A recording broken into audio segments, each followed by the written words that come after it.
question. I've always been interested in the combination of computer science and graphic design and visual art, and pursued that, both those fields pretty intensely from high school all the way through graduate school, and in fact didn't really begin doing interactive design outside of the traditional screen, computer, laptop sort of interface until just the very end of graduate school, and really started it about 3 years after graduate school when we started at Potion. So we did a couple sort of test projects, and those got some attention, and then it began from there.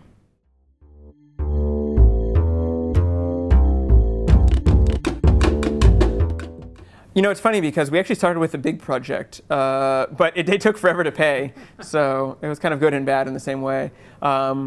The very first project we built, is this the question here? Yes, am I answering correctly? Okay, the very first project that we built was this circular round interactive table. And in fact, a lot of the work that we did sort of as demos for that eventually became other projects. So, we made games that people could play in a round. We made maps that people could deal with. We even did like a menu system. And the sort of revolutionary thing at the time was just that it was an interactive table, but also that it was in the round, so you could really easily see each other. There was an exhibit design firm called Ralph Applebaum Associates that's very well known in New York, and they saw that and said, we're doing a project for the National World War I Museum in Kansas City.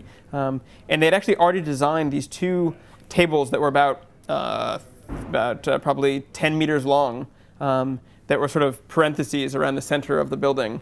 But on those tables, they were just going to put kiosks, put computers. And then one of the architects saw our work and said, wow, if we could take these tables and eliminate the computers and just turn them into interactive tables, there would be a great opportunity. So we made one that was called the war table that sort of simulated, the way the generals planned, prior to World War I, moving things around various countries, like playing the game of Risk at the table. And then the other one is the peace table, which sort of simulates like the Treaty of Versailles. Again, the dignitaries were at the table signing everything, and so. It was a great project because it was at a huge scale, and it was really a trial by fire for us. But it also gave us a way to demonstrate how this specific form factor has a lot of references, in this case really historical references, that could be brought into the interactive and digital experience.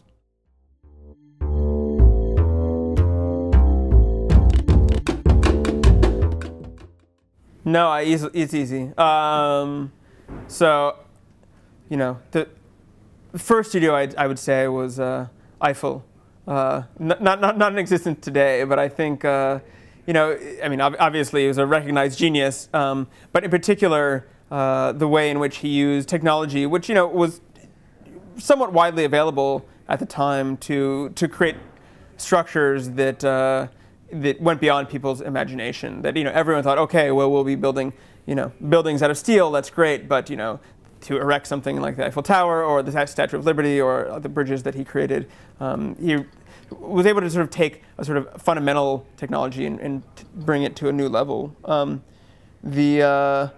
Another studio that I'm a big fan of is the Muppet Studio, a Jim Henson studio. Again, people really don't know this, but there's actually, in addition to mastery of puppetry and mastery of voices and everything else, but there's a huge amount of technology that went behind the way that the puppets were constructed, everything from the armatures to the sort of outside, and then they did a lot of work with robotics. And I just really admire, again, using various technologies and really knowing their medium to communicate something that transcended just merely puppets or marionettes, that imbuing these things with personality.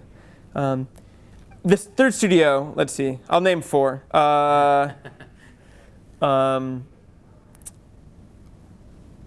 was going to say Gary. Again, I know it's a bit cliche, but people really underestimate the amount of work that Gary's studio has done in terms of technical development. They really have an entire company just devoted to technology, and they have traditionally pushed the boundaries in terms of what is possible.